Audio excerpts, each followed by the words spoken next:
Welcome to The Last American Vagabond. Joining me today is Derrick Broze to discuss a couple of really important articles that he put out recently. One in particular around the spyware element and the growing reality of that, but in specific in the context of Donald Trump's incoming administration, and overlapping that with an interesting point about the Israeli, as I would write, infiltration of this field, pointing out that some close to 50% of the field of spyware is actually Israeli startups, which are directly connected to their intelligence apparatus, and talking about how concerning that may be with what seems to be this kind of unfettered regulatory reality for the technocratic drive coming during Trump's next administration.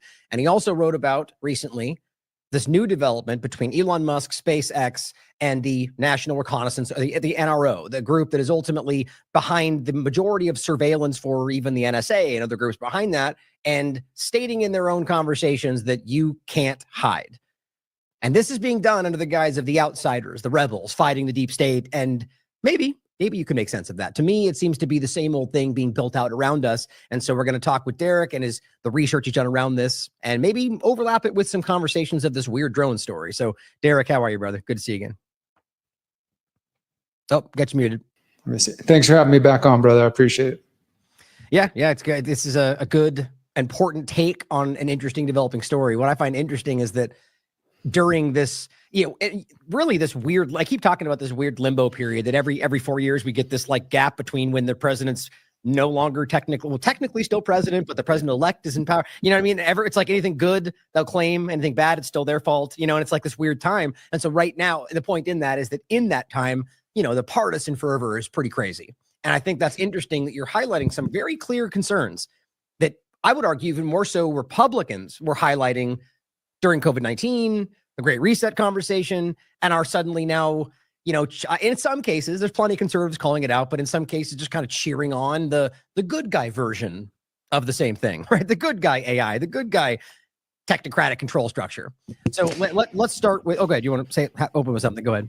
No, I just wanted to say to that point you were making there that just in case anybody is going to hear the rest of this conversation, and it probably will be more focused on the Trump, Elon Musk, Peter Thiel cabal side of things, you can go back to the articles I wrote before the ones we're going to cover today when I looked at Joe Biden's legacy as well. So we're looking at all sides at this point. We're not letting Biden just, kind of slip away into the night without calling out some of the things that he's been responsible for. Right. Well, it's funny. I do take issue with the idea that we always have to counterbalance the statements, because it's an objectively a clear thing that we pointed out, but it gets taken as, well, therefore you don't point out the other side. We all know that it's frustrating. The point is obvious that from our perspective, as we've been highlighting, that it's more so about the illusion of it all that is just the current power structure. So we're highlighting the issues being rolled out by the incoming administration, not so much because that's right or left. And I think Derrick's done great work on this. And this is one of the ones I was going to point out in a minute, whether through Biden or Harris or Trump, digital IDs are coming to America. And that's what we're trying to get at. And I seem to be focusing more on that incoming power structure because I just think it's obvious that they have more influence over the outcome from the political side of it. And I think that's what we can see with every house, the executive, Senate, House. I mean, it's very clear that they have that kind of influence. So I'm glad you point that out, though, because same point, the fervor of the partisan side of this, people will tend to kind of reflexively push away from something they sense is highlighting the person that they support. So I'm glad you pointed that out. But and even before we fully dive into that, just one other quick thing. We're recording this in the middle of December, so Biden's got just a couple of weeks left. And part of what I was pointing out with that article that you just showed there, I know we'll talk more about digital IDs in a few minutes, but part of what I was pointing out there is that there is a draft of an executive order that has been seen by, probably a dozen or more people, maybe more at this point, which has been in draft form for several months now, maybe even up to a year, that the Biden administration is apparently holding on to. And I wouldn't be surprised if that draft executive order that I wrote about in that article does get, put into place right before he leaves office. And that would be an executive order about accelerating the push towards mobile driver's licenses or digital driver's licenses. Yeah, no, that's a really important one that I've been highlighting, the dual aspect of the two-party illusion part of it, right? Where you bring in the overlap to the SAVE Act, right? Which ultimately opens the door to real ID compliant, which is digital ID, period. and ultimately then, but allowing other options in the bill. But then I pointed out, if and when this comes to pass from Biden's side of it, it effectively creates a circumstance where eventually, as they outline, your paper versions will eventually be null and void, and the digital on phone version is what you'll use, which then when you combine these two things, then all you end up with is real ID compliant identification. And then both sides point at the other for why they were responsible for letting this happen. And you make a good point about, or I'm glad you point out the idea of the executive order and how this works in the limbo period. So let's say Biden passes this on the way out. It's an easy thing for Trump to say, see, the Biden Democrat, they're the problem. They passed this. But then how hard do they work to try to return that over? You know, I mean, like you could just write another executive order. I'm going to argue that's not what happens. I would guess that he's going to do what every other president has done before him and say, we don't need to look backwards. We need to look forward. Yes, right. It's all about unity when you want it to be, right? But I think it's important to see that ends up being, you give him an out because he says they're the bad problem, but he doesn't actually try to stop it. And my point is that's the illusion of how this continues to keep us divided into the guys they're fighting each other when really their plans seem to work in unison to achieve these things. So you wrote the article, meet the spyware companies preparing to unleash their tech during Trump's second administration. And again, the point being is that I would argue this was going to happen regardless of what selection was made. That'd be my opinion.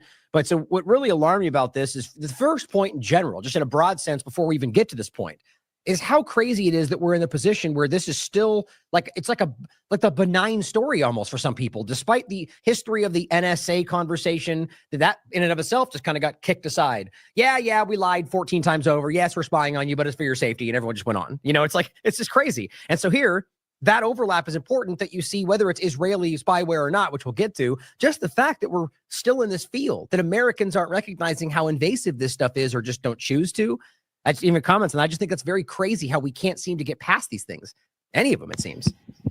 Yeah, and the reason I thought that this article was important to write is not just, as you said, to kind of point the direction at what's going to happen with the incoming Trump administration, which is a big part of it for sure. I think to your other point that it probably would have happened either way, like, the acceleration of spyware by various U.S. government agencies, that's probably in the cards already, just because we're headed towards the surveillance state day by day. But I do think, as much as I agree with you about the selection aspect, for whatever reason, the narrative being Trump won and, now he's going to come clean house or whatever, his rhetoric around the largest deportation operation in history and all that sort of stuff, it's clear that the different companies that are involved with spyware, and I also talk about companies that are involved with what are they called? When you're on house arrest, like ankle monitors and stuff like that, that all of the industry behind that, including the private prison industry, who is going to stand to benefit to the tune of probably billions of dollars to temporarily or long-term house people who are going to be deported. Because it's not like, I think people have this image that they're going to just go find the local illegal cook at your your local restaurant and put them on a bus and send them back to Mexico. And it's not going to be like that. There's going to be a whole process, which, and in some cases is probably better, right? You're not just throwing people across the border.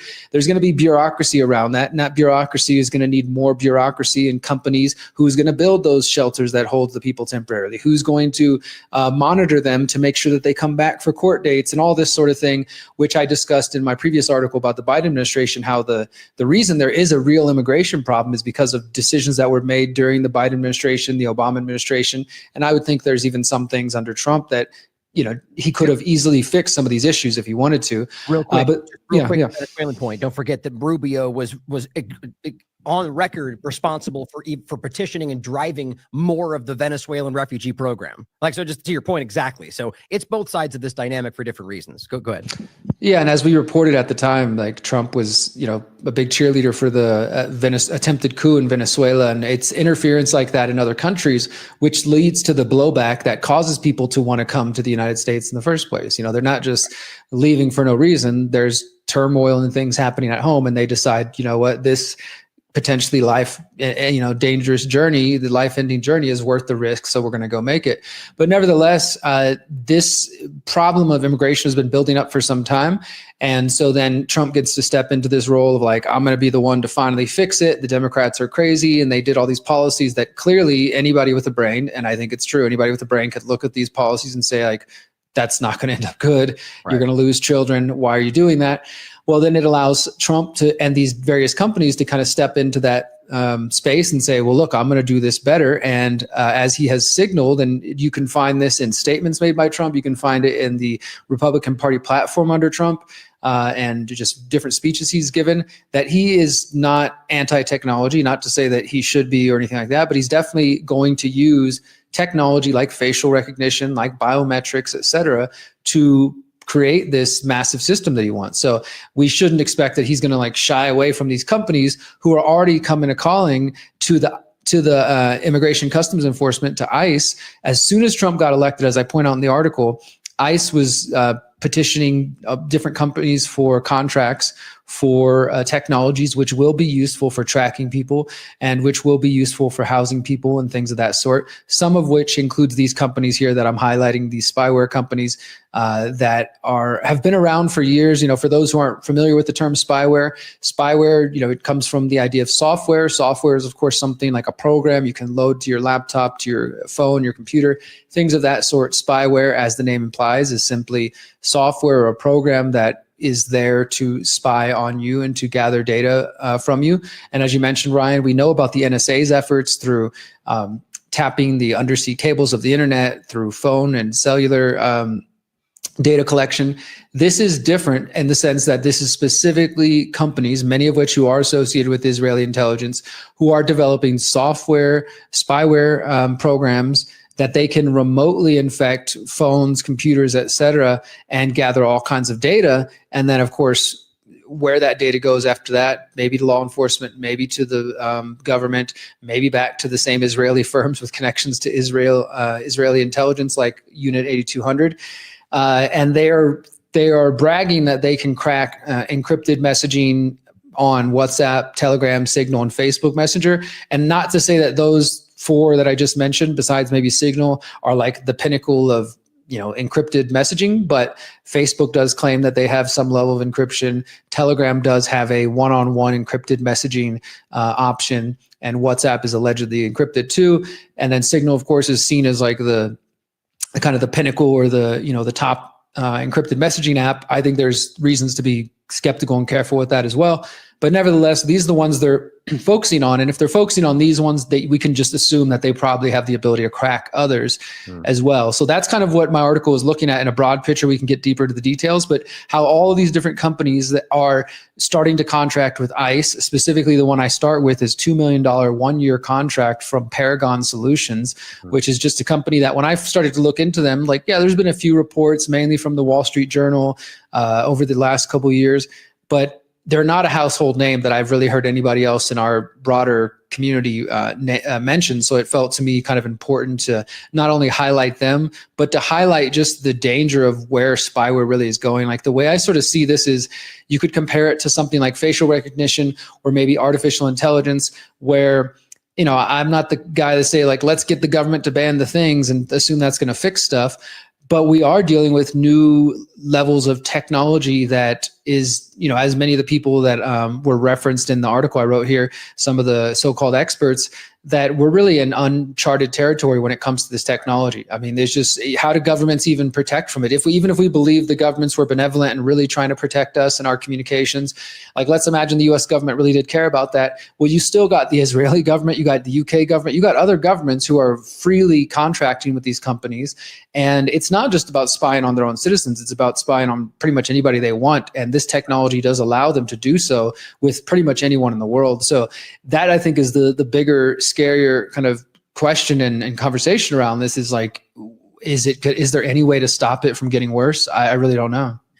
Yeah, and I think it's important to kind of break it into two things, because it's not just because the Israeli overlap. I think that should be concerning for obvious objective reasons in the world today and their invasive actions within this field. But your point just about the field itself, and that it is a very clearly growing dynamic that overlaps with a lot of the things you just mentioned, so let's taking one step back to the border dynamic. And you've made this point very clear that it's obvious, even with, you know, let's just say good intentions. It's like hard even saying that with how clearly I think there's not, you know, but let's just say that, you know, doing this for the right reasons, whatever you think that would be. Well, they've already made it clear that that will necessitate camps or whatever you want to call them. So at first point, for people that have in every point in conversation of the past been the ones to point out the FEMA camps or the different example. Well, here you go. It's literally being outlined and displayed for what we need to do. But because, and this is what I was highlighting before, it's the good guy version, right? It's easy to go, oh, well, they're doing it for the reason I like. So we, and that's a problem. But all the rest of it, right? It's going to necessitate an increase in surveillance, an increase in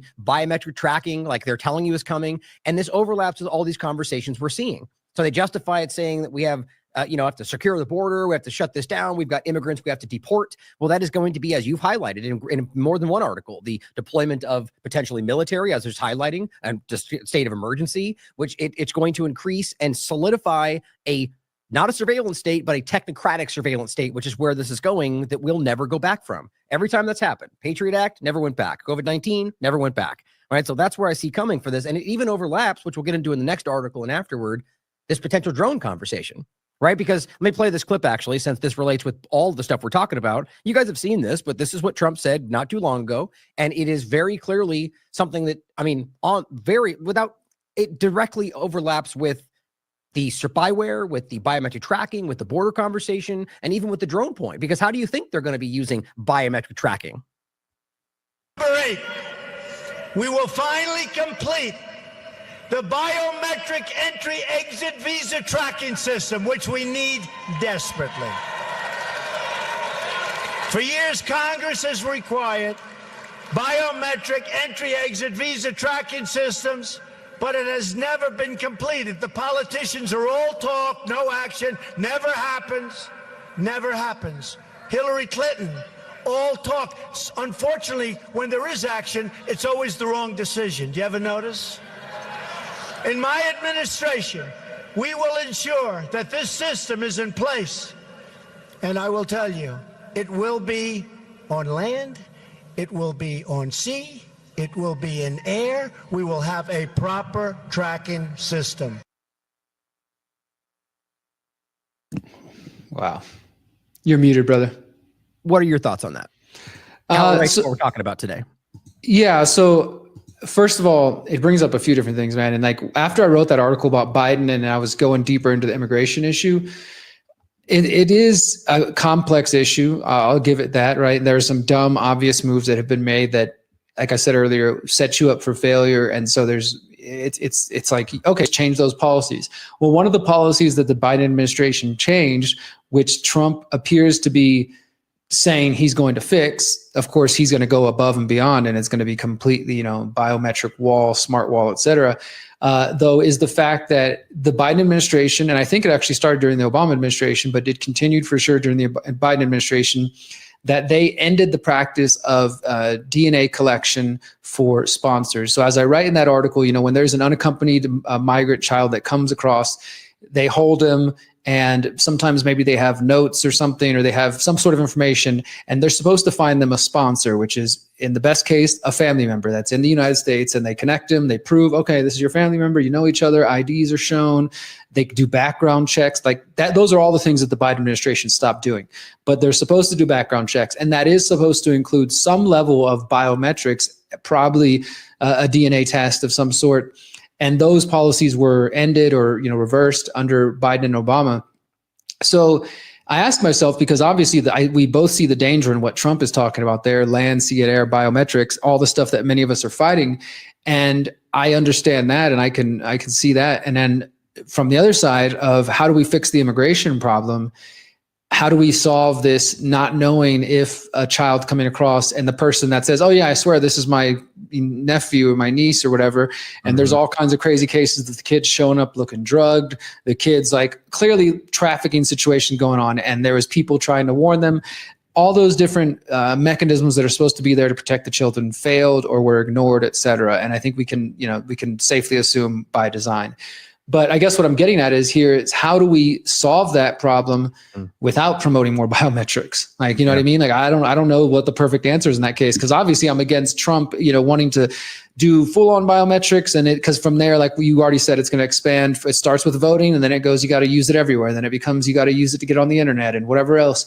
Right. And at the same time, immigrants aren't going to stop coming to the U.S. even if they slow it down. And Trump does a big deportation operation. There will always be immigration, legal and illegal. It's just part of having a border.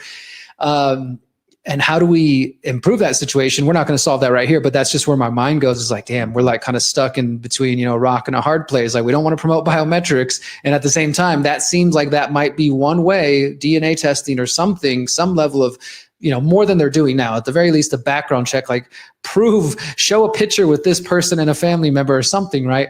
So yeah, that's kind of where my mind went on that whole thing, is just how do we fix one problem without encouraging the solution we know they want to promote, which we know will lead bad places. Yeah, that makes sense. Absolutely. What's interesting is that is a good example of how a well-crafted psychological operation would work. I mean, I'm not saying we can. I think that's that's what that is. You can decide if you think so, but hypothetically speaking, a perfectly well-crafted psychological operation, or rather just specifically a problem reaction solution dynamic, would be just like that, where the question should be asked, first of all, it's important to ask in that context whether they're involved with creating that problem. That clearly would matter, right? Or then even if they're not, whether they even care to stop it, right? Those things really matter, because then the intention is very different than, the point would be, why are they then stepping in to do this? And clearly the point we're arguing is, even if they want to stop the problem, it's the solution is a bigger problem in and of itself as it comes to our rights and so on. And again, back to the first point, is if they are involved with creating the problem, that's exactly what we're talking about. But a well-crafted psychological operation does just that, where you're going, I get the logic of it. Like, I get where they're putting you. Like, that does solve this to a degree. The question is there a bigger problem being created by being driven into what you see as all the choices, but as usual, it's a false binary, right? That's well done. I mean, yeah, and you're right. Those are the telltale signs of a good psychological operation, or just that sort of problem reaction solution situation, because the person who's manufacturing or sort of guiding that operation, they want you to feel conflicted, and to the point of saying like, well, yeah, I do have these values and these principles, and I've held on to them, but this situation is so bad, it requires me to let them go and to ignore all the things that I know, could come from this, because I want to fix this one problem. I totally agree, but I would even take it a step further and say a perfect crafted version of that would be where you don't feel conflicted, where it makes perfect sense, but you realize that, well, get the biometric issue. Like, let's just say it was something that didn't conflict with what we wanted, but we would still be going, hold on, though. I don't think they're doing this for the right reasons, and what are they going to drive around it? And so it's well done, though. Like, I think that's the problem, is that it's always about, what about the children? And of course we care about the children. Of course we care. They don't care about the children. And that's where it gets very concerning for me. I want to read some things I highlighted in your article, and I'm sure there's more in this. So make sure you read this one that he was just highlighting, the Biden administration's legacy of migrant child trafficking. I just want to pluck out some of the ones I just grabbed really quickly. There's more in here you should check out, but this is being quoted. And this was Tara Rodas from a volunteer at the Pomona Fairplex Emergency Intake Site in California. And he says, quote, "If I had not seen it with my own eyes, I do not believe I could accept that a federal government agency is responsible for using billions of taxpayer dollars annually to put children in the homes of gang members.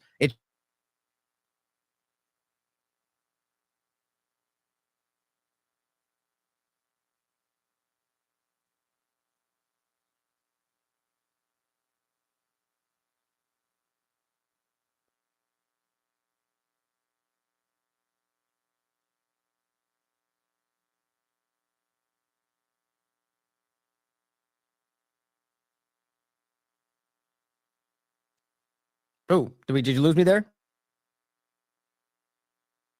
Did you lose me, Derek? You still there? Yeah, I'm here. It just froze for a moment while you were reading the quote. Anyway, so that's okay. It looks like we lost connection there on my end. That's interesting. Anyway, the point was simple, that if you read the article and what she's highlighting, that it's very clear that it's like, there's no accident.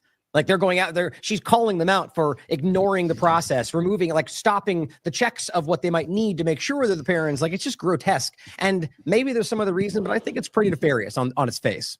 And so the point that we're just making is that this is how you make a very well set up discussion to justify anything else. Right. And so here we are jumping into this. So we have back to this article, though, the spyware being rolled out under the administration. I want to make sure to reiterate that in that field, it was 46% in the article of the entire field in the world is Israeli startups directly tied to intelligence. And this is being rushed out around this country. And I think that's pretty terrifying. I wanted to note this one was about spyware. I just saw this online. This is as of October 10th of this year. It says Israeli firm. It's not showing on the screen, by the way. Oh, thank you. That was just my fault. So this is a tweet that was shared by Robert. I just looked up Israeli spyware to see what would pop up in regard to what people are talking about. It's an article right here saying Israeli firm taught U.S. police how to target Black Lives Matter, Antifa, and January 6th protesters. Of course, because it's nonpartisan when you really break it all down, right? And it's always being used against you. But so this is Israeli spyware that's immersed. So it's part of the official discussion of what our governments are using against us. And I find that to be pretty terrifying.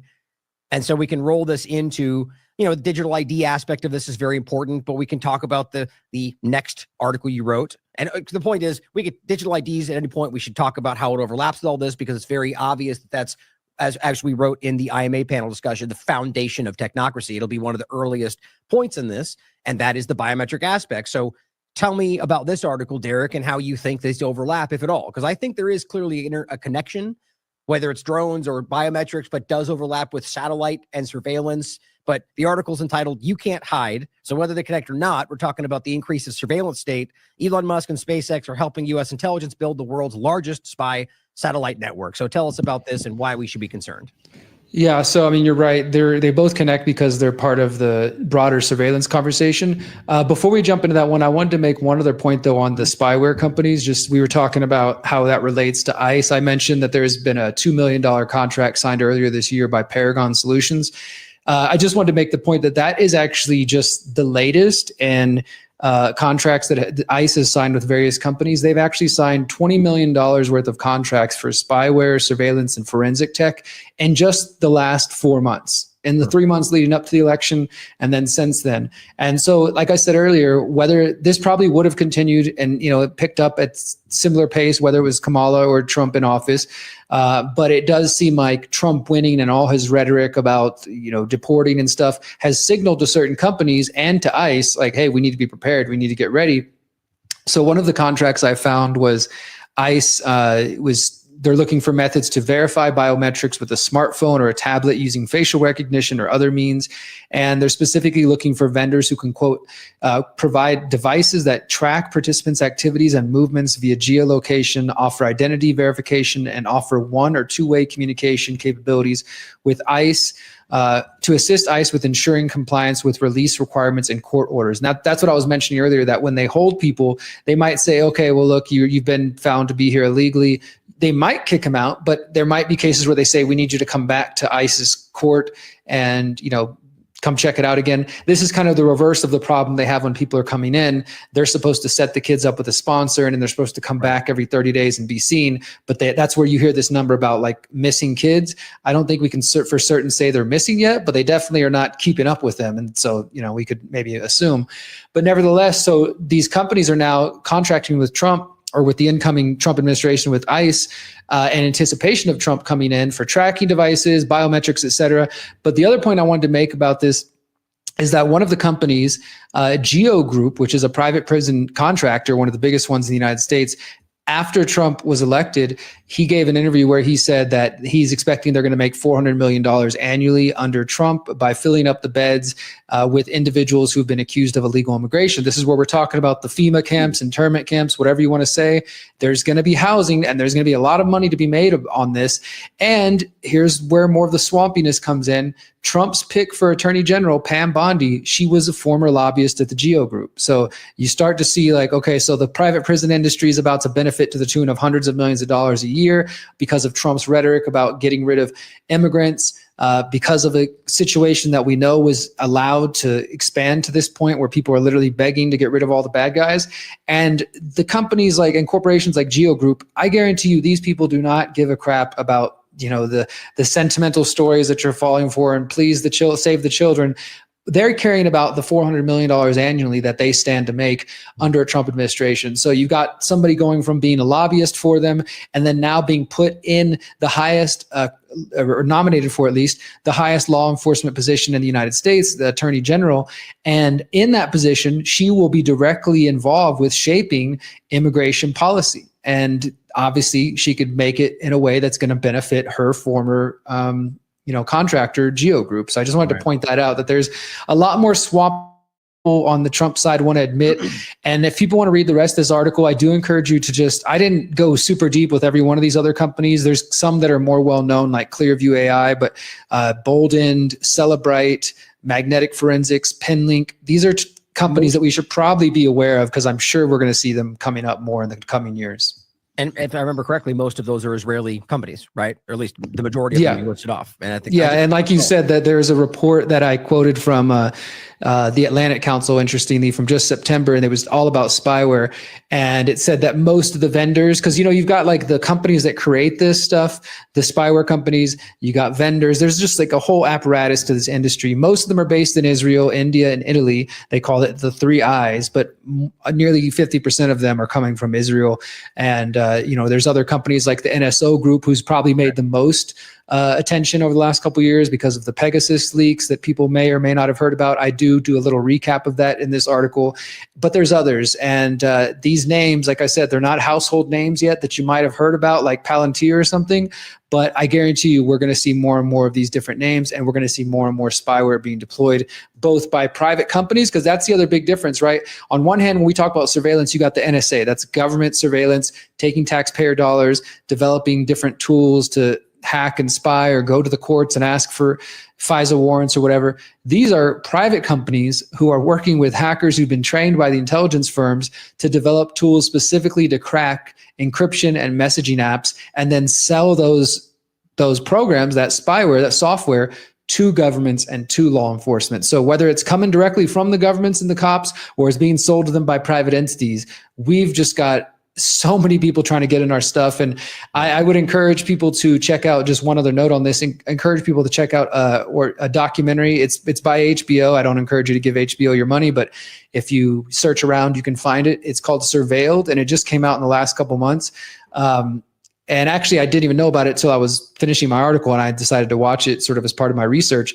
But much of what I discuss here is discussed there. They talk about the Pegasus leaks and the NSO Group, and how this is just, it's like I said earlier, it's rising to a level now where, most experts in this field of digital rights and digital security are not sure how anybody's privacy is going to be protected in the near-term future, if to whatever degree it already is, right? Right. Well, I was going to say, even not just an opinion, but stated by people in that very field, that it very well may have been, we may have passed that line a long time ago, right? And we're just not aware of that. But so, I mean, absolutely. Speaking of the problem, reaction, solution to it, and it's a general concept that people tend to, it can apply anywhere, but just consider how easy it would be. I mean, I guess just to start with the fact that I think we should all acknowledge that our government has been very clear about the direction, both left and right, about the technological advancement, right? These are things that they've been trying to remove rights every which way they can, and from both sides. So think about how easy it would be to simply create this dichotomy, to create during Biden's administration an influx, which nobody's denying, at least not here, about the problem that's created.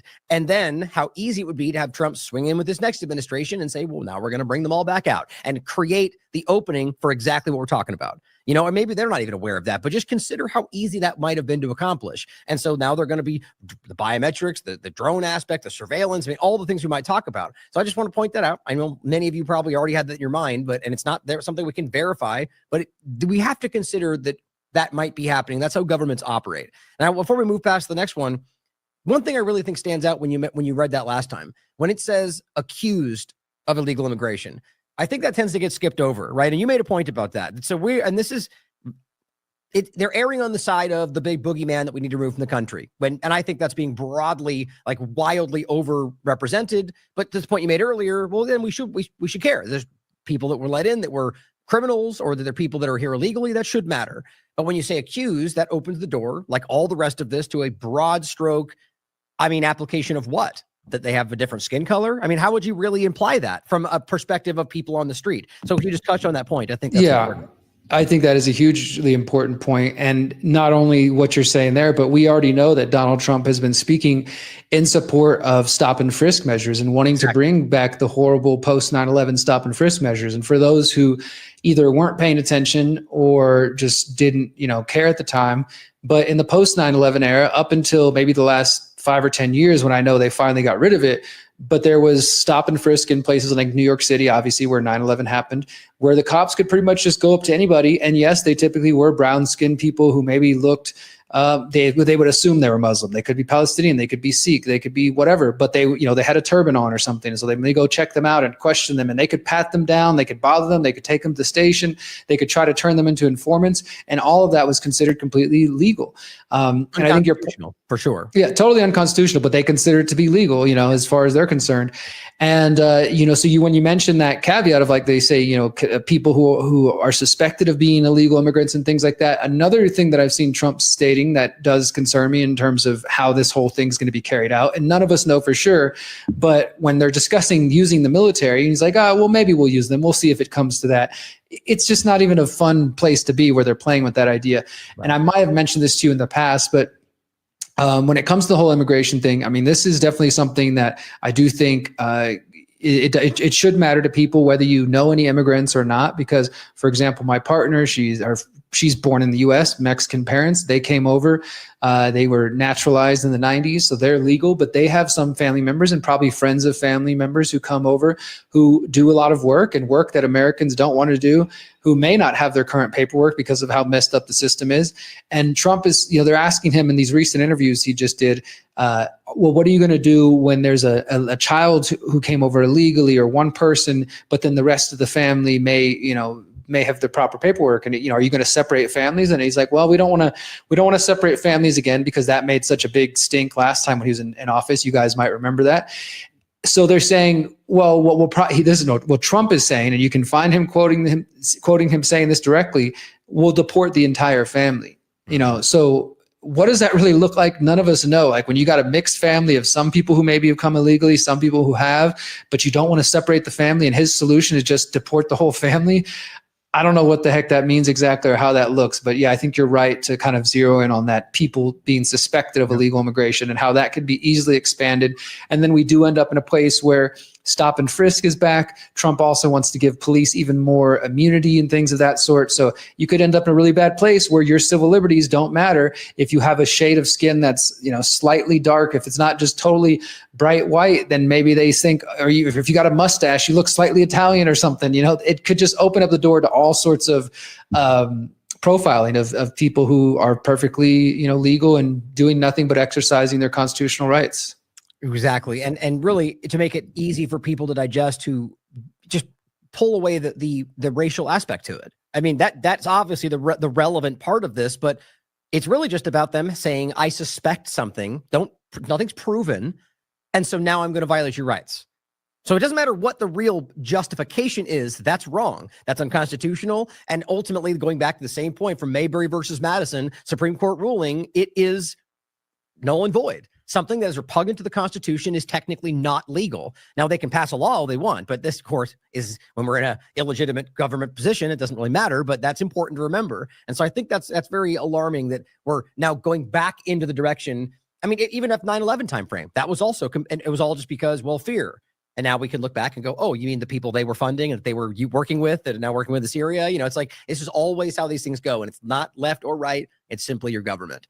And so this brings us into the conversation of the just ubiquitous surveillance satellite network that's being built around. I mean, even just this image, it really does it's unnerving. I mean, like, let me play something really quickly, actually. This is the image of mostly Starlink satellites, and it gives you the time frame from 2019 to today to show us how rapidly, completely unawares for most people, that this is happening around us in space. We have no idea what's going on. For all I know, this is not even actually what's happening. Like, I think it's so alarming that we have no way of knowing what's actually happening. But here's what we're being told is the reality. And I find this to be terrifying in and of itself. This is 2019 right here. And then it happens to go today.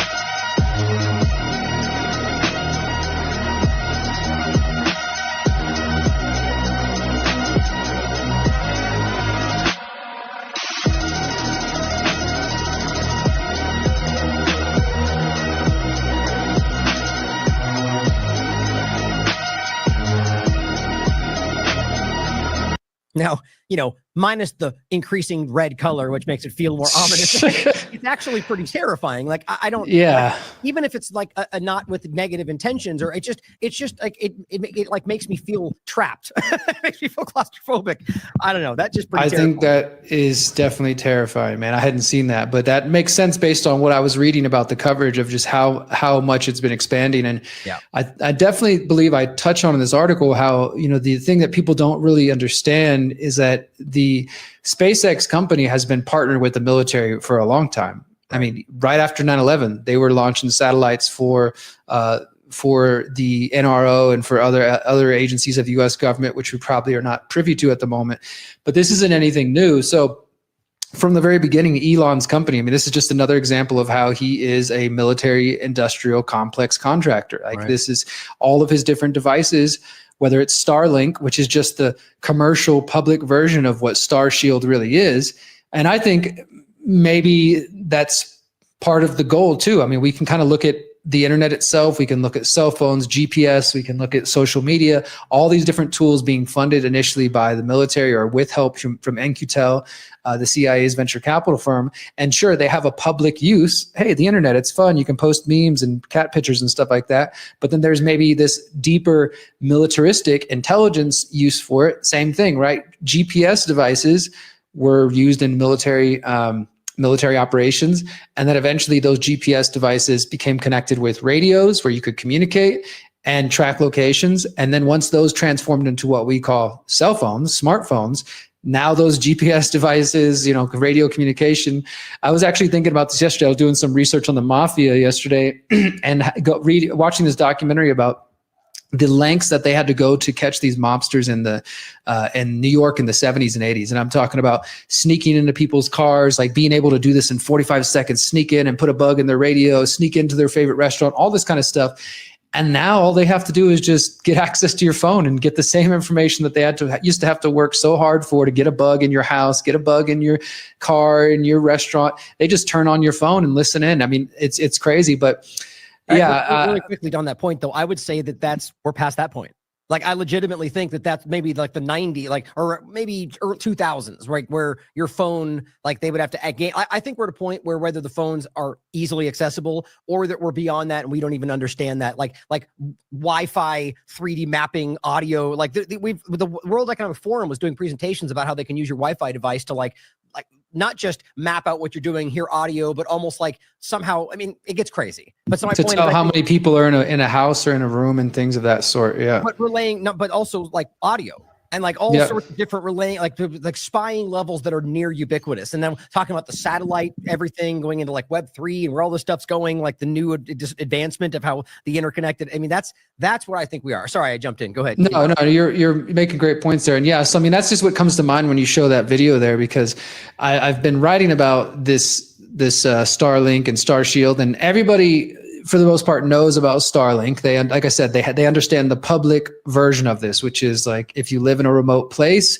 if you have bad internet access, all you have to do is just pop up this little Starlink antenna and boom, like you've got the best internet in the world. And it's just beaming down to you from these low orbit Earth satellites, low Earth orbit. And I just want to say that because for those who don't believe in space or believe the Earth's flat, even if you believe in that, and because I've seen people say all satellites are just balloons, though that is true. Some satellites are placed on balloons. But even if you think we're in a dome or whatever, you've seen Elon launch his rockets up and they go about halfway up and they come down. The point that people need to know when they're sitting there and they're celebrating, they're like, oh my God, the space race is back. We're going to Mars and all this sort of stuff. What he's actually doing on those Falcon 9 rockets is launching low Earth orbit satellites for the National Reconnaissance Office and for various agencies of the U.S. military and intelligence. These are too, possibly other.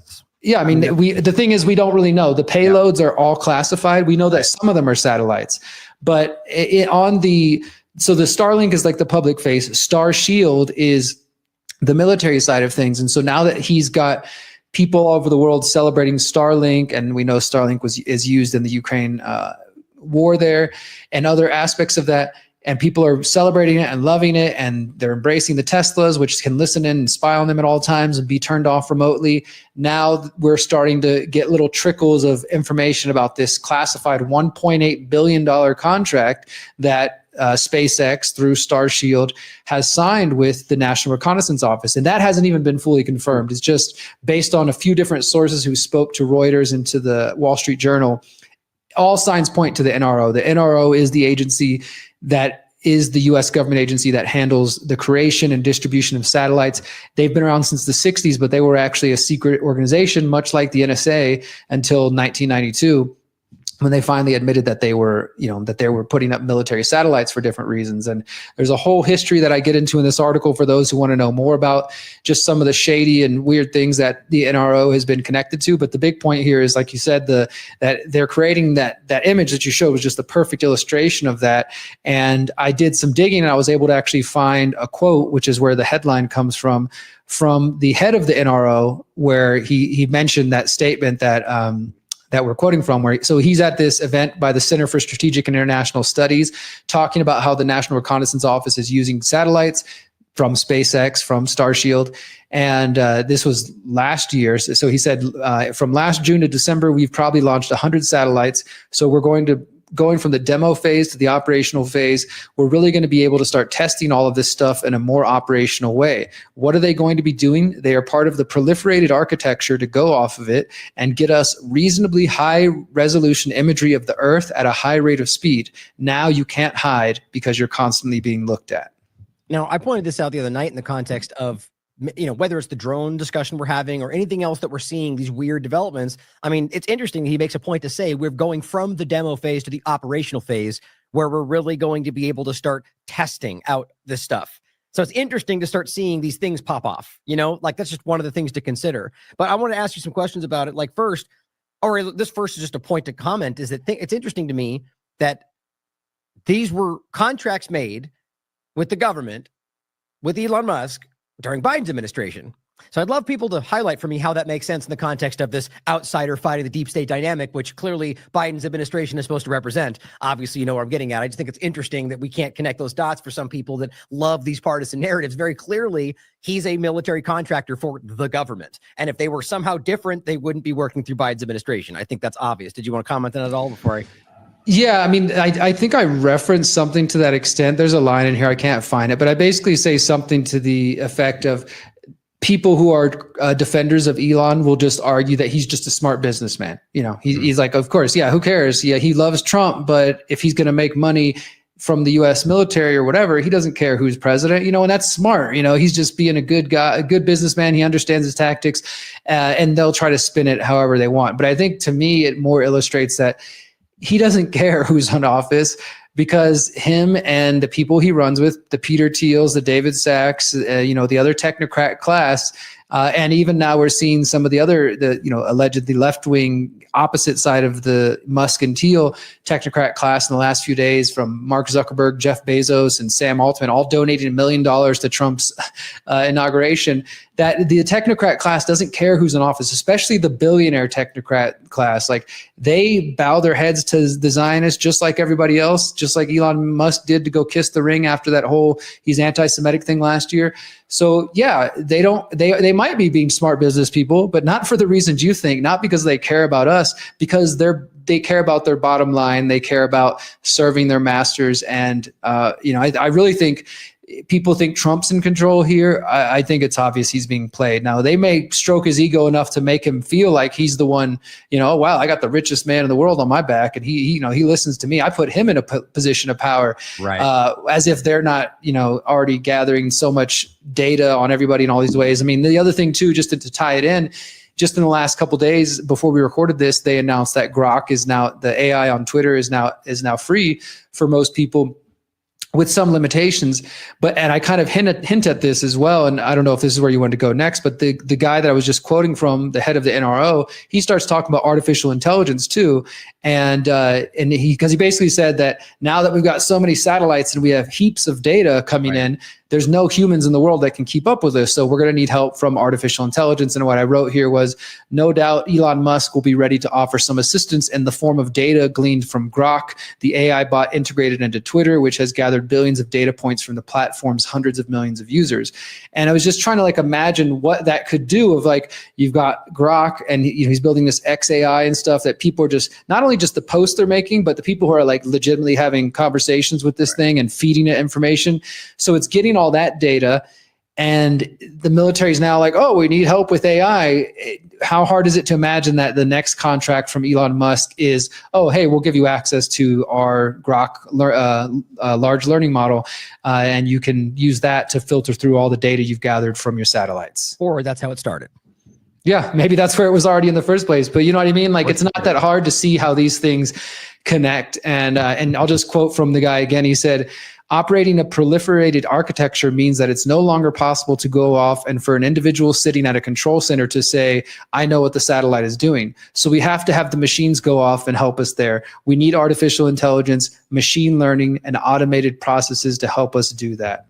Man, there's so many openings there for so many different things. But so to go back to the point, to start that point, the part we just discussed, I agree with everything, but my point was more so about the idea that during Biden, that it should highlight that if the narrative that the deep state are Democrats or the Democrats are the evil side, just it's important to highlight that if that's the case, then explain why they would be contracting with Elon Musk for the future of Trump's administration, or why Trump and Biden are at the White House meeting to discuss how they're going to resolve Ukraine. Like, it just, I hope honest people out there who kind of fall into those circles can realize how obviously those things are being used for partisan reasons, not because it's true. And I just think that's important. And that's not to say that some of these things might partly be true. It's obvious how that works. But back to the other point, you had mentioned, well, you said some of the shady things about the NRO. Could you point that out, just at least one of the examples? Because I can highlight them in the article, but I wanted you to at least give one of those examples, because if I remember correctly, there were some pretty crazy stories, right, around what they were involved with. They're now contracting with Elon Musk. I think that's relevant.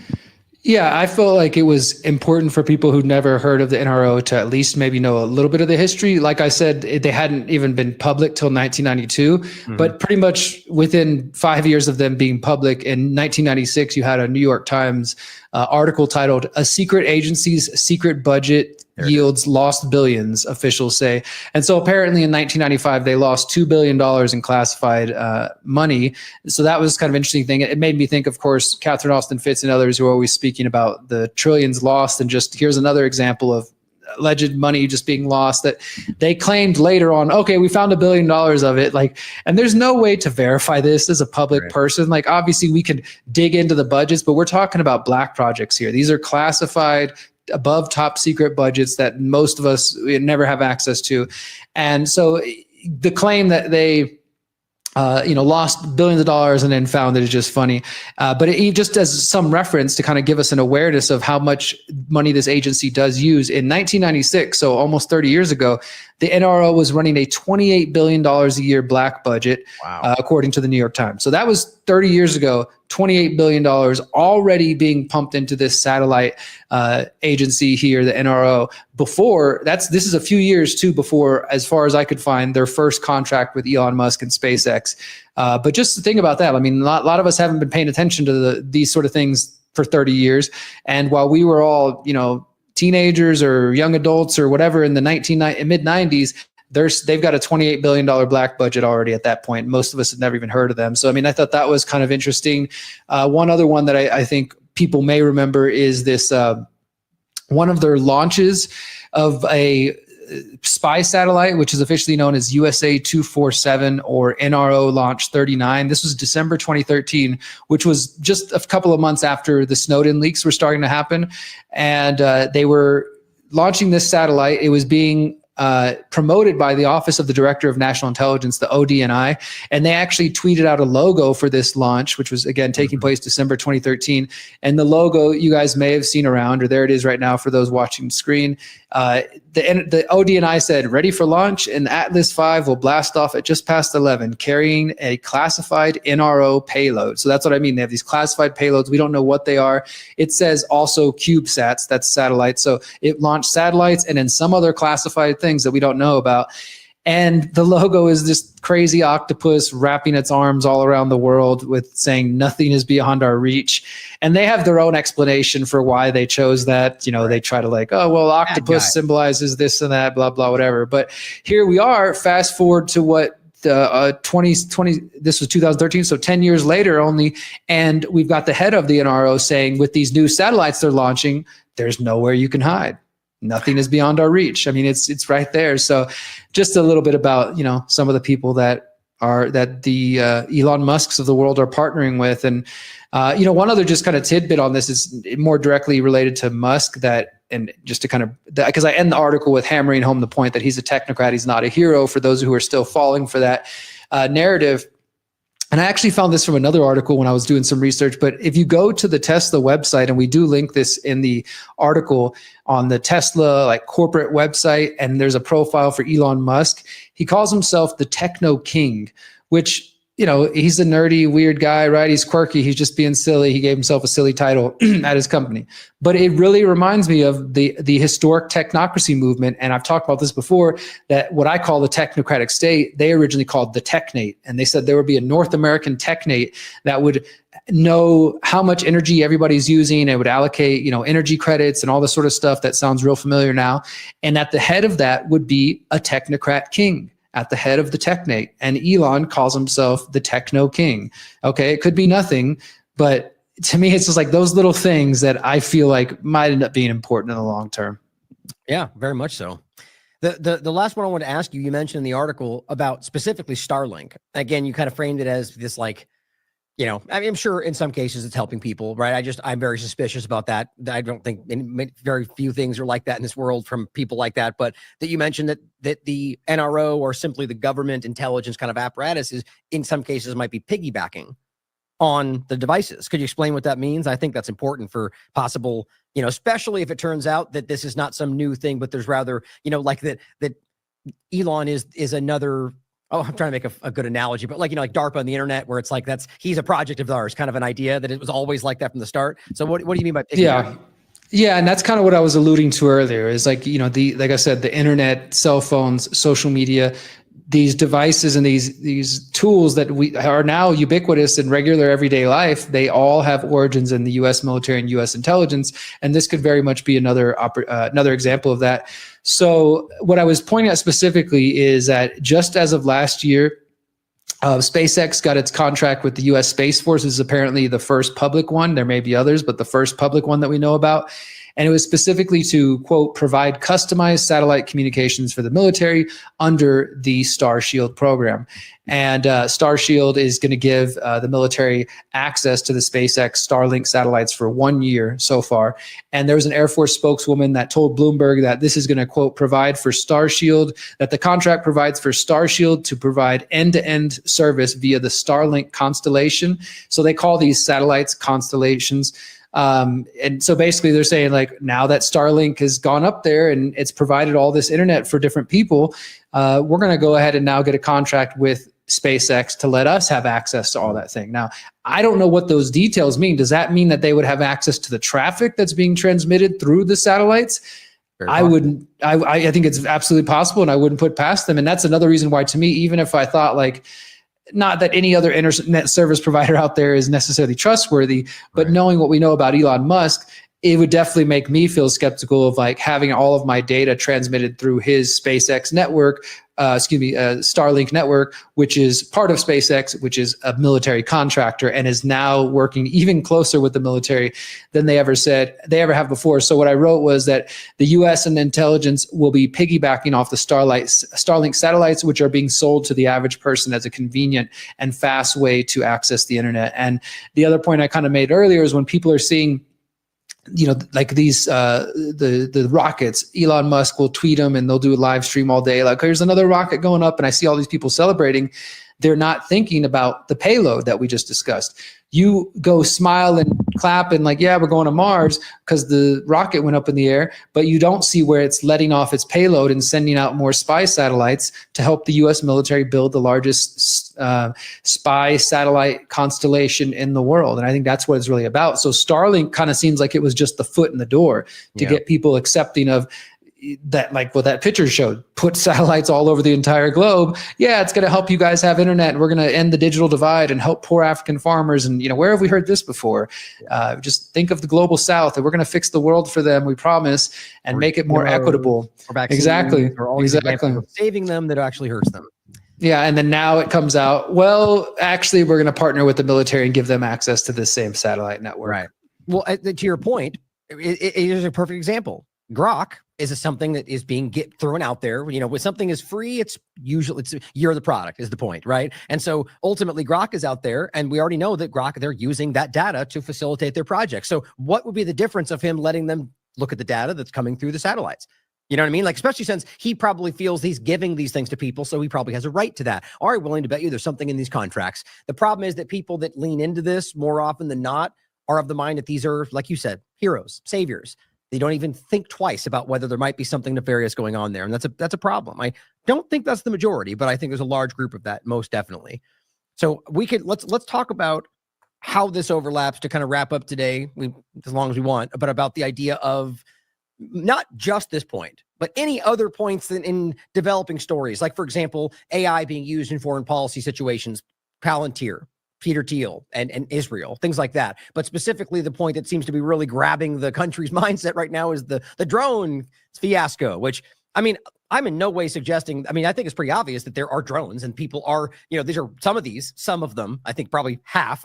Most of the ones I keep seeing fake are coming from the Joneses and even politicians that are sharing things that are debunked as star constellations. It's very interesting, but there are actual real videos. So I'm not denying that there are drones, but it seems very clear that this is something that we're all being directed to focus on, almost obsess over. And whether that's the reality or not, it is clearly adding to what we just talked about. It is creating justification for surveillance, for a satellite infrastructure that could potentially stop these, or biometric system, or any number of things that were being, or the point you made earlier, which I don't think we brought up, actually, we talked about off air, a discussion about whether this whole thing is meant to distract us from Orwellian drone legislation that's going through right now. Or I would even argue the NDAA, which gave almost over $500 million to Israel for their genocide. We're not talking about these things. So anyway, go ahead, take the floor. What do you think about this? Yeah, as you were talking about this, I just decided, let me just go see what's happening. And over on CNN.com, like one of the top stories is what we know about the mysterious drone sightings happening over dozens of U.S. states. Like, so right away, like this is, it's kind of the messaging. Story of the day. Yeah, that's what I'm saying. And because I honestly, we've talked about this before. I kind of, whenever there's a trending story, I'm just like, whatever, I'm not going to really pay too much attention to it. But this one isn't going away. And it seems like there's a reason for that maybe hasn't been revealed yet. Real world consequences, right? Like, yeah, exactly. Yeah. And so, the main thing I've seen, like on Twitter and elsewhere, is people freaking out. Then I saw the FBI and the DHS, they put out a statement kind of downplaying what's going on. But then at the same time, there have been local officials in New Jersey and elsewhere, police and others saying, no, we know what we saw. We definitely saw something.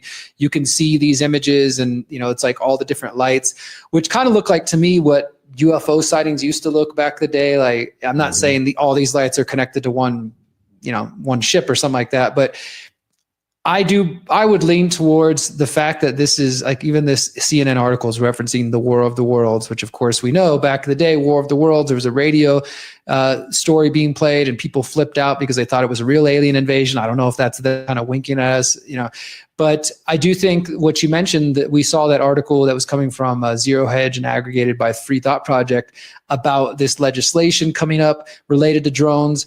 I think you mentioned earlier, and I think I saw something on Twitter about a Palantir drone contract that just got reported in the last couple of days. Mm-hmm. It seems like there's a lot of things happening with drones at the moment. It could be all just build up some panic so that whatever they're trying to pass gets through. It could be a distraction, like you said, because there's bigger things like giving more and more money to Israel, and who knows what else is hidden in the latest NDA. I'm sure they didn't get rid of the indefinite detention mentioned since 2012. That's been there for over a decade. But the other thing I would say is that a lot of times these discussions are all about trying to keep people feeling scared. And what happens when people feel scared?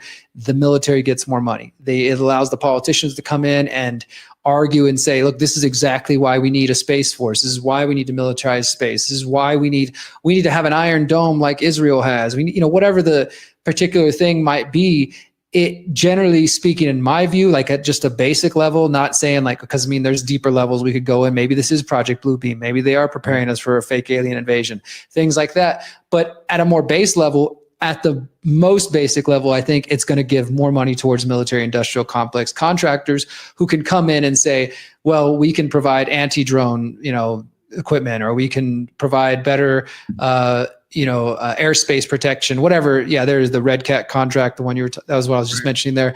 So there's a lot of different angles. Overall, though, I think this is just going to be another way that either they keep us afraid, and then the story stops being talked about, and we never get an answer. But for a couple of weeks, people were afraid about it, or it's used as a justification for giving the military more money and just continuing to militarize the space above us.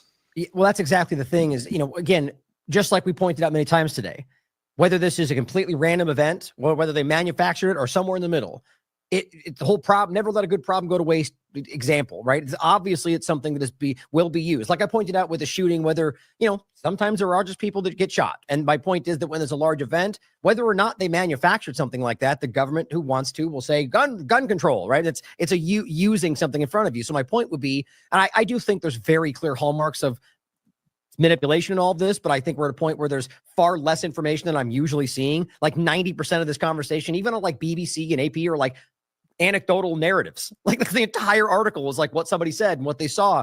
And that seems very suspicious to me. But the obvious point you just made is that this very clearly seems to interconnect with the larger rollout of all of these things, right? The justification for, their own deployment of drones that are always hovering over us to keep us safe from the bad guy drones, which is what I wrote in this weirdly timed post from Palantir.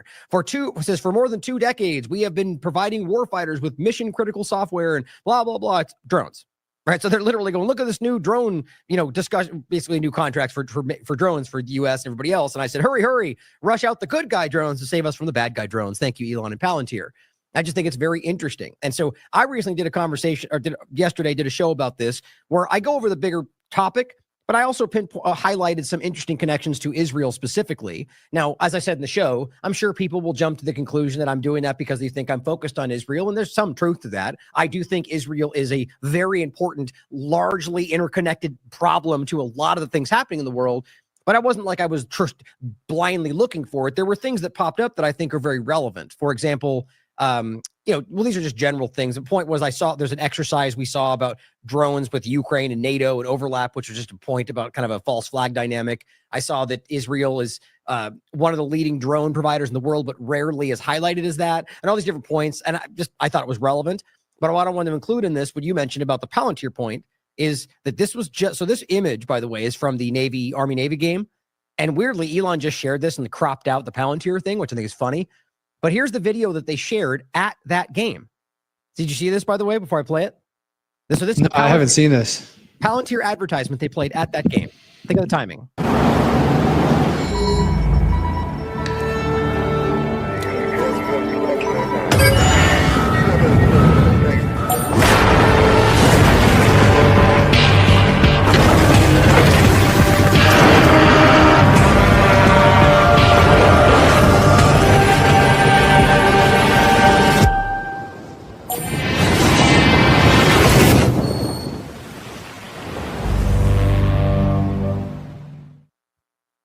Oops, where's my window? There we go. So, it's just pretty ridiculous, the timing of this. It's almost like the more on the nose they make it these days, the easier it is to kind of go, that can't be the case. You know what I mean? Like that makes me feel more and more like this is a psyop. Yeah. Because I knew there was a football game and they were at it or something like that. But I hadn't seen that video. Definitely send me that tweet. I would like to share that around as well. Yeah. But yeah, things like that, I don't think those things are coincidental. Elon Musk, like I said, the Peter Thiel, the Trump, they're hanging out. There's a Palantir ad. There's a Palantir commercial in the middle of the game. And think about that kind of people, the people that are there. Like you probably got millions of people tuned into that football game just because Elon Musk and Donald Trump are there. And they keep showing them clips of, hey, look, they're hanging out, they're waving. and all the energy that's going into that. And the kind of person who would be at a game like that, and then they show them a commercial that, I mean, what was that other than war propaganda? I mean, that's basically just like, hey, there could be somebody coming to attack us, but don't worry, we got you. We got all these drones and they're going to save you. At the same time that there's all this weird drone activity. And like you were pointing to earlier about Elon mentioning drones before this started to happen, mentioning like a swarm of drones or something. Yeah, well, I was gonna say real quick, and the next day they post this advertisement showing that they're rolling out with some new drone program to help fight. You know, it's just problem reaction solution as lazy as you can make it. But yeah, the point was, what were we saying? Oh, right here, the Zero Hedge article. So this is they came out the 14th. They put out a new one the next day, which was saying, you know, new theory. It was about the potential nuclear bomb sniffing thing. We can get into that if you'd like, but it all seems very much up in the air right now. And it seems like it's kind of set to manufacture this in a direction that rationalizes why this needs to happen, but at the same time making it like bad Biden. It's a very weird dynamic, but the point was even Zero Hedge highlighted, well, let's take a step back and look at Musk's tweets.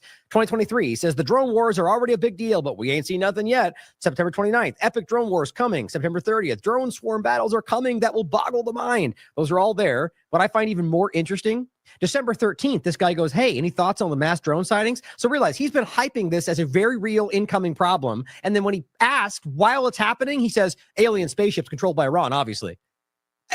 To me, that was almost more revealing than any other answer, because and this is personally, obviously my opinion, but I get the sense that this is a game that they're playing right now where it's always real until it looks bad. Then we were always trolling, you know, and they play that very middle line where it's like, no, we were just trolling you with this thing. Either way, I find it telling that he's been telling us it's an incoming problem. The moment it starts happening, he kind of brushes it off as a joke. I don't know. Putting it all together, I very clearly feel, at the very least, it's being taken advantage of for what they're all involved with rolling out. But, you know, anyway, you know, kind of any thoughts here on what you think, how this connects, and, you know, whether we care about this. We are being psyoped 6 ways to Sunday. I can't even just putting everything together from, you know, the spyware companies, from Starshield and the satellite and everything. Obviously, we've known drones were going to be a big part of the futurescape for quite some time. Again, another technology that they tell us, oh, you'll never have to leave home because drones will deliver everything to your house. And they only tell people the sort of public, fun, cool side of it. You'll have a personal drone assistant or a robot assistant or whatever. But clearly, these things are intended to be used militarily, and they will, and they have been, and they were during COVID. Drones were used against people, whether that's shouting like, hey, make sure you're social distancing, go back inside or whatever.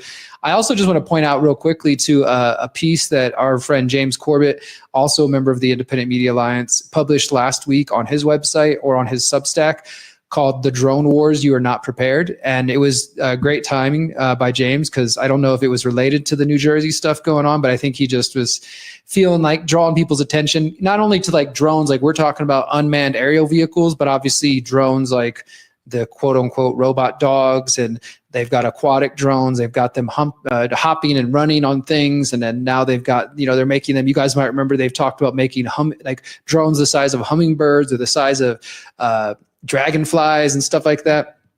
I think James does a good job in that piece pointing out just how much drones are going to be a part of the future and coming war on free humanity.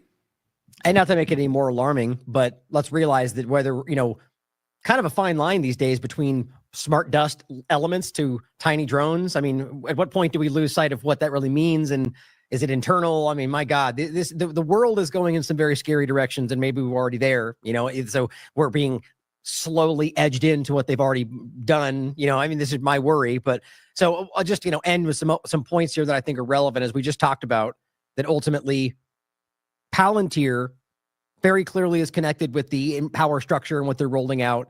And let's not forget that right now in Israel, they are testing this stuff. As we saw the clip from Peter Thiel, like very, very uncomfortably being able to not address the fact that they're using AI to effectively kill children in Gaza. You know, in this case, their strategic partnership with Israel, this was in January of this year. This is very well into the genocide. And that's Karp and Thiel in this picture. And that's the whole, both sides of the paradigm dynamic, right? But what's worrisome is that right now in Israel, or rather in Gaza and Palestine, as they have been for decades, and this is not even a secret, testing things in this area that then get sold as battle tested. So I just want us to consider, and I'll even bring up this, you know, this one, just the one that seems to be the most recognized, the Lavender one. There's also the Habsora, which is the earlier one, but the AI machine directing Israel's bombing spree in Gaza. That's Palantir working with Israel to ultimately carry out an AI killing machine. And this is citing IDF members. So my point is in Gaza right now, they're using drones, as we've seen.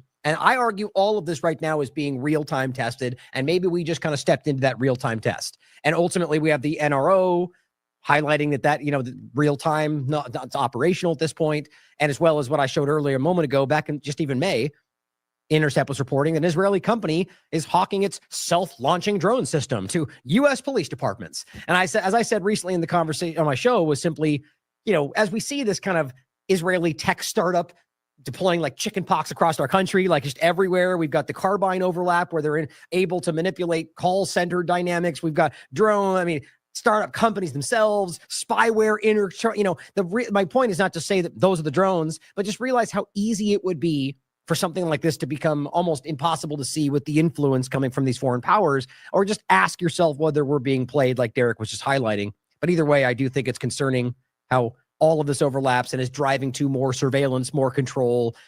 And so many seem to be blinded by it because they believe the person about to step into power is on their side. I hope you're right. But leave it there for today. Anything you want to end with to leave us with on the way out, Derrick? And really, if you want to, I'll point out, by the way, the upcoming event that we're both going to be at. I'm looking forward to that.